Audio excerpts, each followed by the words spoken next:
Planning to tell my wife I want a divorce during couples therapy. Did I waste a decade of our lives? Hey Reddit. I never thought I'd be the guy to post my life online, but I guess I'm desperate for clarity. My wife, Sarah, and I have been married for 10 years. When we started, everything felt perfect. She was my world, my confidant, and my best friend. Somewhere along the way, that foundation began to crack, and I don't know if I can salvage it anymore. It feels strange to say this, but I've been thinking about divorce for over a year now. We've been going to couples therapy for 6 months, but honestly, I'm only there to say I tried. The sessions feel like a band-aid over a bullet wound. Sarah cries during every session, and the therapist tries to bridge our communication, but nothing changes at home. The same fights repeat. She feels unloved, I feel unheard, and the cycle just doesn't stop. The breaking point for me wasn't a huge blowout or infidelity. It was the silence. I realized that when we were alone together, I didn't feel like speaking anymore. We sit at the dinner table, scrolling on our phones, or watching TV in silence. Even when we talk, it's mundane things like grocery lists or errands. I miss having a partner, someone I could laugh with, someone I could dream with. I look at her now, and I feel like we're strangers who just happen to live in the same house.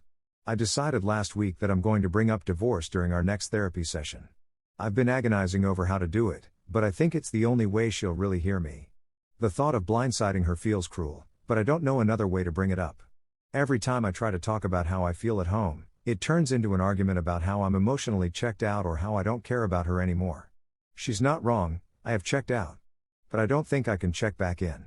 We don't have kids, which makes this decision slightly easier, but there's still so much guilt. Did I waste 10 years of her life? Could I have tried harder? Was I wrong to let things get this bad before making a decision? I keep replaying every milestone in our marriage, wondering if there was a moment I could have changed course. Update. The therapy session was one of the hardest conversations I've ever had. I went in rehearsing what I'd say, but when the moment came, I froze. The therapist asked if there was anything I wanted to address, and I felt my chest tighten. I started with something vague about feeling stuck, but then the words spilled out. I told Sarah I didn't think our marriage was working and that I was considering divorce. Her face crumpled immediately. I've seen her cry before, but this was different. It was like I'd shattered her entire world. She asked me if this was some kind of cruel joke, and when I said it wasn't, she broke down completely. The therapist tried to step in, but Sarah wasn't having it. She kept asking why I was doing this, why I'd waited until therapy to say something so huge. I explained that I thought therapy was the safest place to have this conversation, where we had a mediator who could help us process it. She didn't see it that way. She accused me of blindsiding her, of giving up too easily, and of never really trying to fix our problems. I tried to tell her I had been trying for years, but it only seemed to make things worse. The session ended with Sarah storming out. I stayed behind for a few minutes to talk to the therapist. She told me that Sarah was in shock and that it would take time for her to process everything. I asked if I'd made a mistake bringing it up this way, and she said there's no perfect way to have this conversation. Still, I can't shake the feeling that I handled it poorly. When I got home, Sarah was in the bedroom with the door locked. I could hear her crying, but she didn't respond when I knocked. I slept on the couch that night, feeling like the world's biggest villain. Another update. It's been 2 weeks since the therapy session, and things at home are unbearable. Sarah has barely spoken to me except to ask if I'm serious about divorce. I told her I was, and that seemed to push her even further away. She's been staying with her sister on and off, and when she's home, the silence is even heavier than before.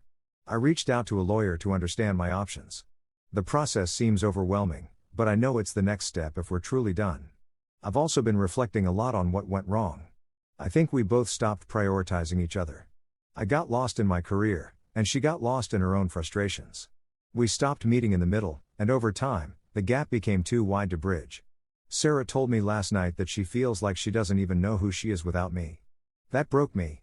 I don't know if I've been her anchor or her cage. Maybe it's both. I told her she deserved to be with someone who could love her fully, and she said she didn't want someone else, she wanted me. I didn't know what to say to that. I don't feel like the person she fell in love with anymore. Her sister called me earlier today to say Sarah is a wreck. She asked if there's any chance we can work things out. I didn't know how to answer. I don't want to hurt Sarah more than I already have, but I also don't want to stay in a marriage that feels like it's suffocating both of us. Final update. It's been 3 months since I told Sarah I wanted a divorce, and things are finally starting to settle. The initial weeks were chaotic and painful, but we've started to find some semblance of peace. We're still living in the same house for now, but I've started looking for apartments. The separation feels inevitable at this point, and we're both working on accepting it. We've had a lot of long, honest conversations since that therapy session. Sarah admitted she'd felt the distance between us for years but didn't know how to fix it. She told me she resented me for not being more present, and I told her I resented her for always expecting me to fix everything. It wasn't a blame game, it was just us finally saying the things we'd been holding back for so long. I won't lie, there are moments when I question if I'm doing the right thing. Divorce feels like such a heavy, permanent decision. But then I remind myself of the nights I spent lying awake, feeling like a stranger in my own marriage. I remind myself of how exhausted and empty I felt trying to keep up the facade. And I remind myself that staying in a marriage out of guilt isn't fair to either of us. Sarah has started seeing a therapist on her own, and I'm doing the same. I think we both need to figure out who we are outside of this marriage. We've even talked about trying to be friends someday, though I know that's a long way off. For now, we're focused on healing and moving forward separately. Do I feel like I wasted a decade of our lives? No. Those 10 years weren't perfect, but they weren't all bad either. We loved each other once, and that love gave us lessons we'll carry for the rest of our lives. I'll always care about Sarah, even if we're not meant to be together anymore. Sometimes, letting go is the hardest kind of love.